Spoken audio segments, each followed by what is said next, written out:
Each of you happy start to Memorial Day weekend and welcome to the Locked On Grizzlies podcast. We now know that the Warriors will represent the Western Conference in the 2022 NBA Finals. What does that have anything to do with the Grizzlies? We'll discuss that, plus why Brandon Clarke, perhaps more than any other player outside of John Morant, Desmond Bane, and Jaren Jackson Jr. this season, proved that he is a critical core piece for a team that hopes to have a championship core moving forward. That and much more on this edition of the Locked On Grizzlies podcast. Here we go. You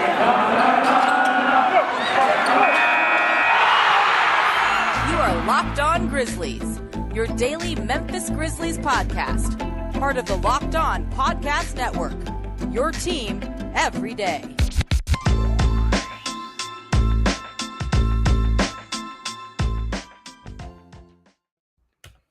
Welcome, one and all, to the Locked On Grizzlies podcast. My name is Shawn Coleman, your second Locked On Grizzlies of the day. Man, how lucky are you as Locked On Grizzlies listeners and fans? Thank you so much for taking the time to join us on what I hope will be a relaxing, safe, and enjoyable holiday weekend. My co-host, Michael Cole, will be back next week with us after a much-deserved week of travel for him. You can find the show at Locked On Grizz, myself at Stats SEC, to Michael Cole at DeMichael C. The show on all podcast platforms for free. Just make sure you hit that subscribe button, as well as hit that subscribe button right here on YouTube.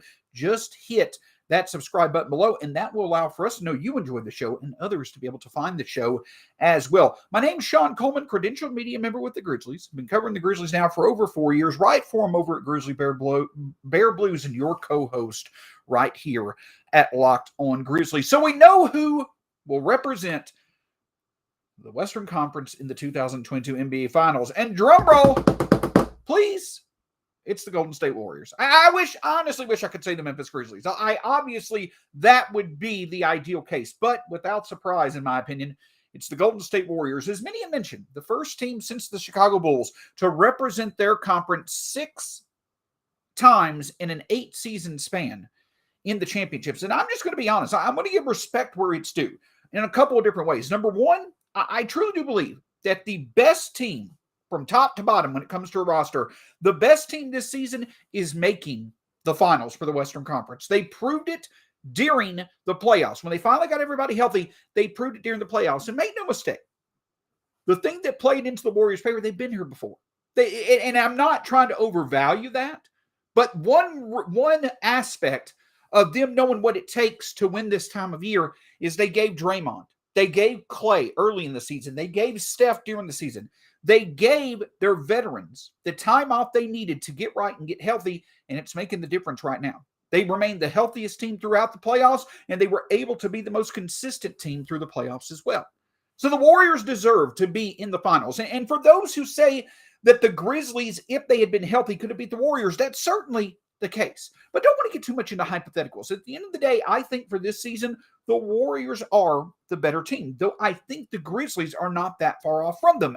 And again, not putting too much into hypotheticals, but I do think that, yes, this season, the Warriors have the best case of being the best team in the Western Conference. I think that they rightfully are the Western Conference representative in the finals, and I think that right now they rightfully are the favorites to win the NBA Finals. However, I do think that there is value in the fact that the Grizzlies were the toughest test for this Warriors team to get to the finals. And I think that that is something that certainly is relevant in kind of being a measuring stick, if you will. If the Warriors are the standard in the Western Conference, there's nothing wrong with saying that. It's the absolute truth. If you show up as the best team in your conference 6 out of 8 years, you're the standard for that conference. You're the standard in the NBA. You're the measuring stick that teams should rightfully see where they stand against. And the Grizzlies stood right up with the Warriors and showed that they could play with them night in and night out. Sure, at the end of the day, health, unfortunately, was not on the Grizzlies' side when it came to the series. And at the end of the day, also, the Warriors made less mistakes. That's what allowed for the Grizzlies. The Warriors were more consistent on both sides of the ball. That's what allowed for them to win the series. That's done. That's passed. That's taken care of. But again, I think that something that truly stands out is that two things that we talked about going into the playoffs for the Grizzlies Could they shoot the three consistently? And we've talked about that. They shot the ball very well from three, making nearly 13 shots per game from three, while also shooting nearly 37%. The Grizzlies were right up there. They were compared to the 16 teams that were in the NBA playoffs this year, the Grizzlies were above average when you compare all 16 teams when it comes to shooting the three. So the Grizzlies showed they could shoot the three, and they actually did it better than the Warriors in their playoff series. So that's the first thing. But the second thing is that the Grizzlies also showed they can play defense enough. They can play effective enough defense against the standard that the Warriors are to limit them enough to give the Grizzlies a chance to win. And they did it enough for long stretches for the Grizzlies to have the chance to win one or two more games in the series. The Grizzlies just didn't take advantage. So I think that this shows that if the Warriors have proven that they're once again the standard in the Western Conference, that they once again are the team that you have to beat, there's no team right now that has proof they're closer to doing that than the Grizzlies. Take this, for instance. I know the Suns are arguably, you can make a case they're the second best team in the Western Conference. I'll leave that. Not much effort should go towards that debate. Whoever you want to have in there. I think the three best teams in the Western Conference this year were clearly the Warriors, the Suns, and the Grizzlies. But just viewing a few things here. Look at the difference in offensive ratings for the Warriors through their three playoff series. Versus Denver, they had a 121.9 offensive rating. Versus Memphis, they had a 108.3. And versus Dallas, they had a 120.3. Pretty big difference. Pretty big significant difference between how tough it was for the Warriors to find their offense against the Grizzlies versus how tough it was for them to find it against Denver or Dallas. Now, here's the reason why. Versus Denver, the Warriors had a 60.8% effective field goal percentage and a 63.2 true shooting percentage. Versus Dallas, it was 58.9 effective field goal percentage and 62% true shooting percentage. So the Warriors were very consistent at finding good shots. They did very well at finding the shots that they needed to be able to be consistent on offense. But against the Grizzlies, 53.3% effective field goal percentage, 56.1 true shooting percentage. The Warriors actually were the better offense in the series against the Grizzlies. The reason the Warriors won that series, in my opinion, is because their defense played very well. But at the end of the day, you see just how much tougher it was for the Warriors to be able to find offensive success against Memphis than it was to find it against Denver and Dallas. Now, I'm not going to sit here and debate, whether or not the Grizzlies would have won that series had they had been healthy. But at the very least, their defense and their three-point shooting put them in a position to at least have the chance to win the series. And that's something to build off of. And that's why I think the Grizzlies are right to say, okay, we were competitive in the second round, but not just that. We have proof that we have a formula that can succeed against the team that once again has established themselves as the best team in our conference moving forward. Now we got to make changes to be able to get better, to be able to beat them. That I think is relevant, and that I think is certainly something that should matter when it comes to off-season decisions for this Grizzlies team. Another small note is that I think that also with the Warriors now being in the championship once again, obviously it's to the credit of their historic core of Steph and Clay and Draymond, but also with the fact that the Warriors have made championship decisions, developing Jordan Poole, getting the best out of Andrew Wiggins, making the draft picks that they did, and Jonathan Kuminga as well as Moses Moody. I think the other impact this has on the Grizzlies is that 2024 first round pick from the Warriors, it may not be as valuable as we once thought. Again, a lot can change in 2 years. But at the end of the day, credit to the Warriors. Congratulations to the Warriors. They made the 2022 NBA title. And in my opinion, they rightfully did. They were the best team in the playoffs out of the Western Conference. However, I do think with how much tougher it was for the Warriors to get past the Grizzlies than it was Denver or Dallas. And what we saw elsewhere in the Western Conference playoffs, I think that the Grizzlies should consider themselves in a very favorable position. And I think that narrative is one to follow when it comes to this team making upgrades, continuing the evolution of this roster to find ways to be able to continue to survive and advance in the playoffs. But one part of that is identifying players who both can get you to the playoffs, but make a difference once you get there. And I think someone that maybe not necessarily in a surprising way, but it was great to see how convincing it was. One player who certainly can live up to that expectation is Brandon Clarke, who returned to form not only in the regular season, but showed his true value in the playoffs as well. We'll discuss him in just a moment. Before we do, I want to talk with you about Built Bar. Now, there's so many different flavors that you can love and enjoy when it comes to puffs, when it comes to bars, have it in the morning for breakfast, in the afternoon as a snack. But here's the big thing about it. When you do, it's always a great thing to at least have it a part of your daily diet. Healthy, tasty, gives you a boost of energy, allows for your day to be better once you have it. And if you go to Built.com right now, you can actually put in the promo code LOCKED15 and get 15% off your next order from Built Bar. Again, go to Built.com, put in the promo code LOCKED15 and get 15% off your next order from Built Bar. Can't thank you enough for joining us here on the Locked On Grizzlies podcast and making us your first listen of the day. But don't forget to check out the NBA Big Board. NBA Big Board is a great opportunity for you to be able to learn on a daily basis about all the prospects that could interest the Grizzlies and other teams when it comes to the 2022 NBA Draft. Check out the NBA Big Board as your second listen of the day after you make Locked On Grizzlies your first listen of the day.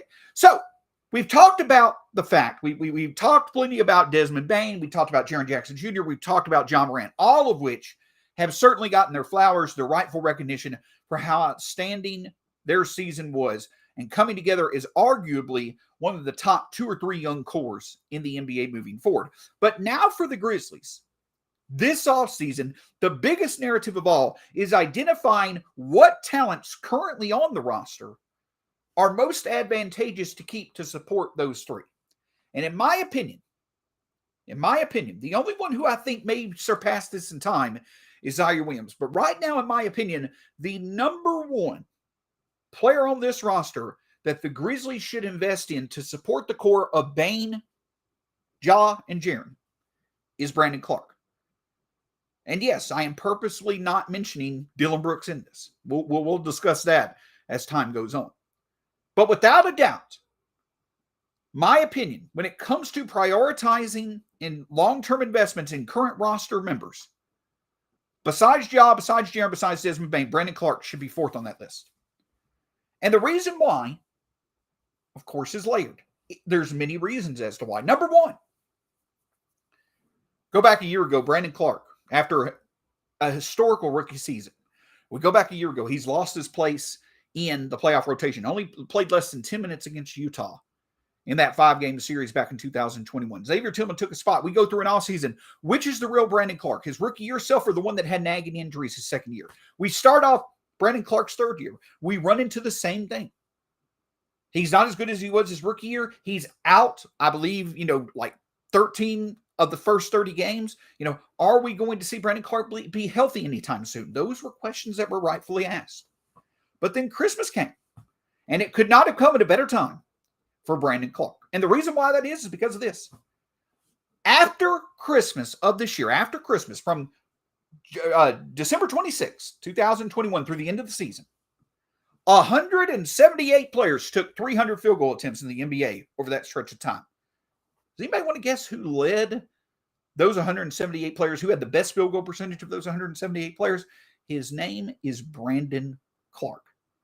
The efficiency monster, the epitome of efficiency, if you will. I'm being a bit dramatic. But the point is that the Brandon Clarke that we saw be so consistent and efficient, that allowed for the Grizzlies offense to be consistent even when the starters were off the court, his rookie season, he returned this season. And he was spectacular. It was absolutely spectacular to see Brandon Clarke's value. But that's not it. We knew that about Brandon Clarke. So Brandon Clarke answered the question about who he truly was. He's the epitome of efficiency. He's one of the best bench scorers in the NBA and one of the most consistent advantages off the bench offensively. But that's not the true definition of Brandon Clarke. You've also got the fact that even though he's not a big source of assists, even though he's not a three-point threat, he still adds value, makes up for it by being effective at the rim on both ends of the court. And it's not just his scoring close to the rim on offense. It's the fact that he was one of the better offensive rebounders, one of the better reserve offensive rebounders. As a matter of fact, one of the better offensive rebounders in the game. When Steven Adams was out of the game for the Grizzlies, yes, they lost a bit of that offensive rebounding edge, but not so much because Brandon Clarke was very good himself.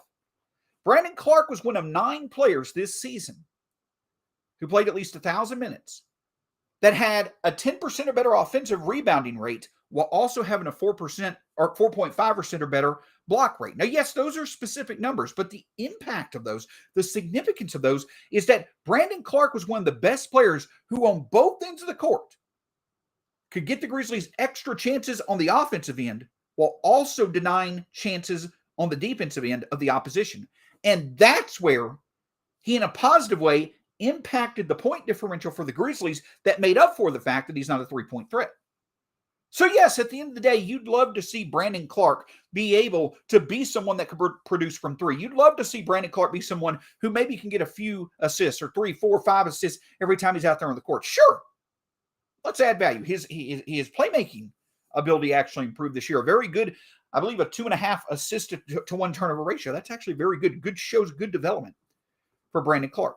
But even though he doesn't shoot the 3, Brandon Clarke is plenty valuable because of how many different ways he can add value when he's on the court. But here's the even more exciting development. When you look at Ja Morant's ability to impact going into the lane and make defenses have to collapse on him, that opens up running lanes. The number 1 target for Ja Morant this season and the number 1 target since he's been in the league when it comes to using his ability, using the pressure he can put on defenses and making the defenses come to him, the number 1 target that he uses to then be able to get into a lane and be there for a lob is Brandon Clarke. That's how he has chemistry with Ja Morant. He's an outlet for Ja Morant's playmaking to lead to good shots for the Grizzlies when the defenses are trying to keep Ja Morant from doing the same. That's how he connects with Ja. How does he connect with Jaren? Well, this is where it gets exciting. Jaren Jackson Jr. and Brandon Clarke lineups, when both of those individuals were on the courts together, the Grizzlies consistently produced lineups that were in the 95 percentile or better when it comes to positive point differential because of the impact that both Brandon Clarke and Jaren made on offense and defense, but especially defense. You want to talk about switchable bigs? Go look at Brandon Clarke's defensive highlights, especially against the Timberwolves. Go look at how many times he was switched on an Anthony Edwards or D'Angelo Russell and stood his ground and kept those players from being able to find good looks. You want to talk about why the Grizzlies were much more effective at making life tougher for the Warriors to be able to find their shots consistently than Denver or than Dallas? It's because of switchability.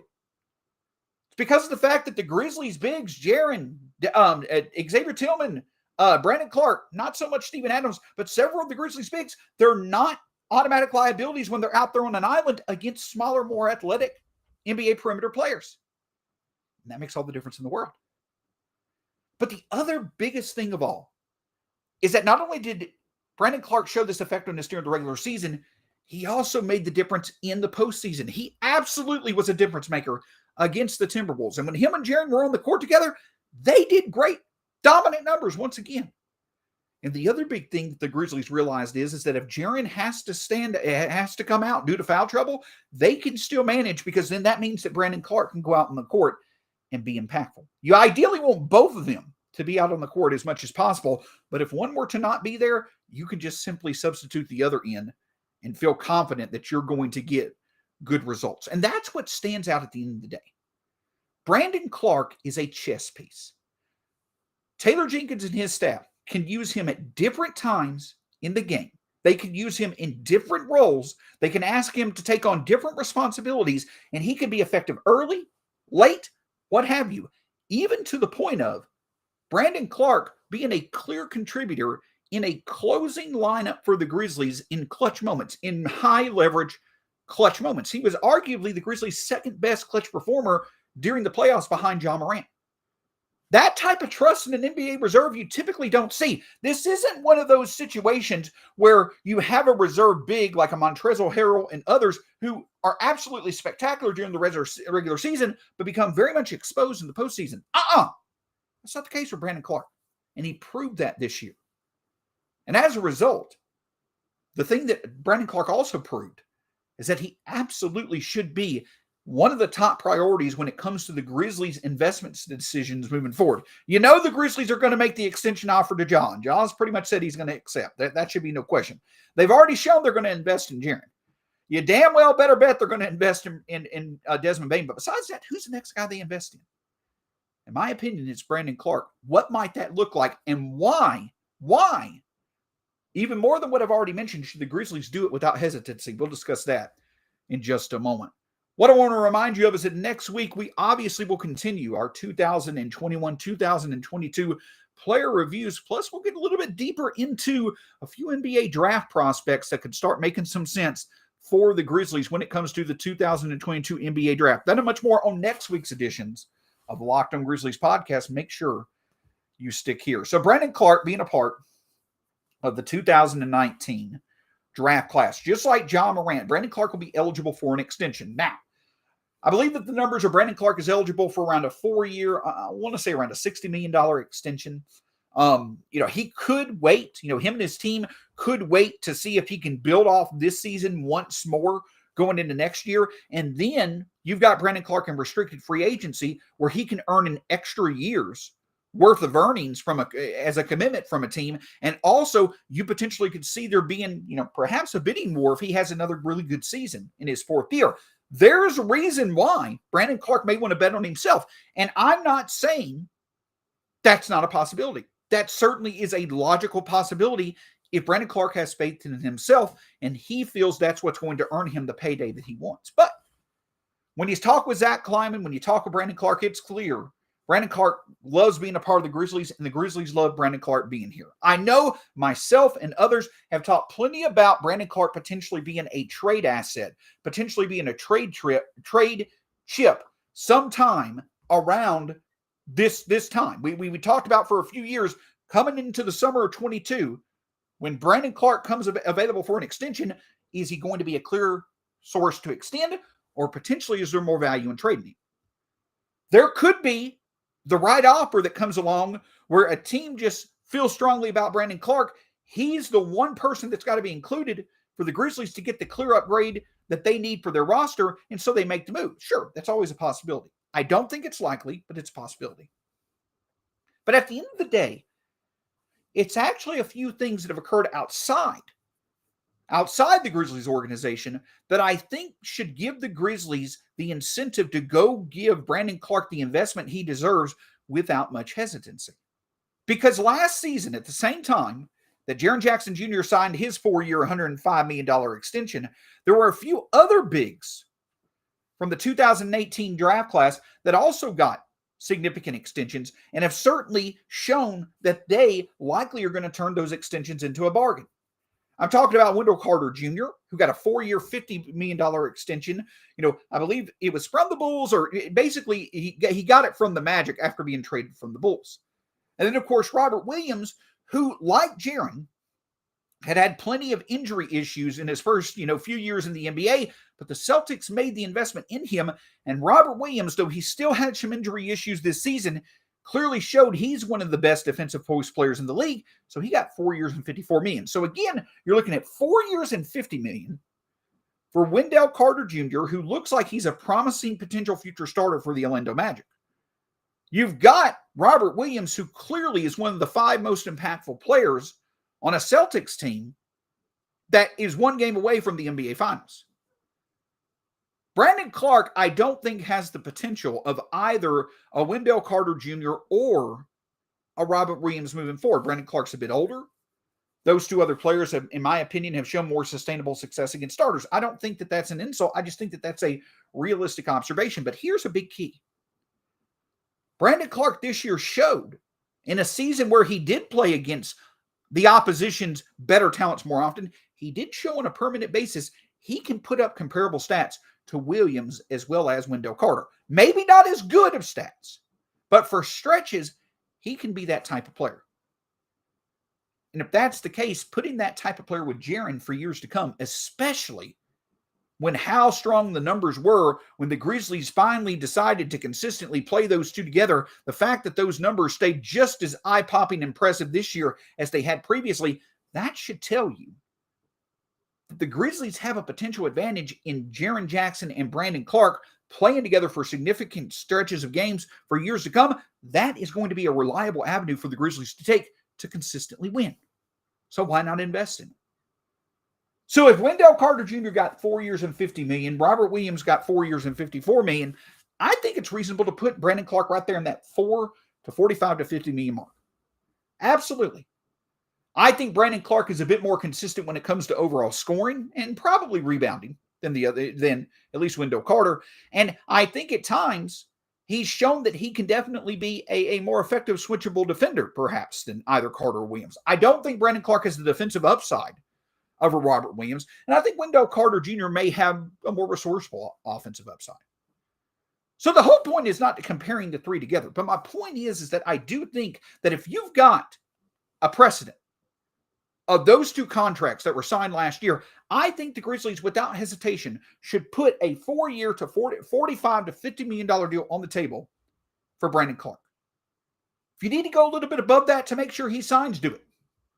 Now, at the end of the day, I don't think that there's any type of negative impact or any type of negative result that comes from Brandon Clarke betting on himself to want to go a 5th year. And then a year from now, we'll discuss whether or not it makes sense. But if the Grizzlies feel they can get a deal done this offseason, and Brandon Clarke is asking for 12 to 14 million per year, do it all day long.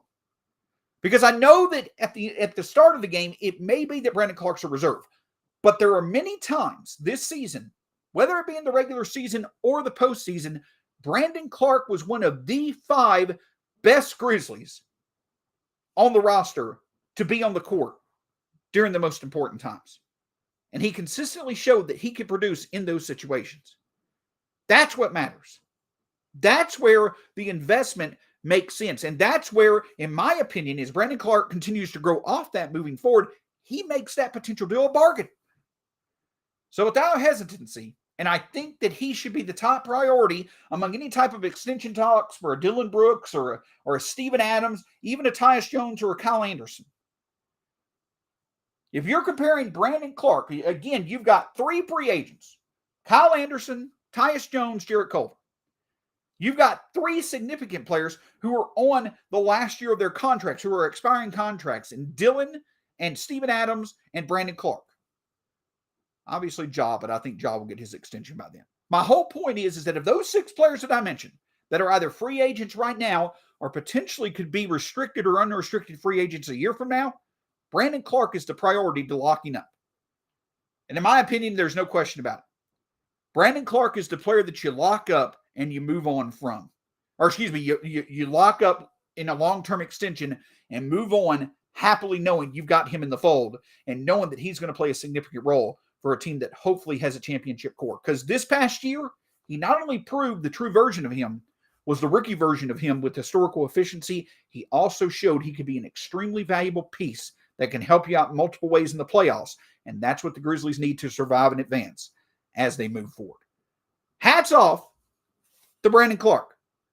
A great bounce back for him this past season, and in a big way to, without question, establish that he should be considered one of the most important pieces to this Grizzlies young core moving forward. Hopefully, they'll get him locked up, and we all can move on happy knowing that BC is going to be in the Grizzlies uniform for a long time. Can't thank you enough for listening to Locked On Grizzlies. Hope you have an outstanding Labor Day weekend. And until next time, have a great one. Go Grizzlies. We'll talk to you again soon here on the Locked On Grizzlies podcast.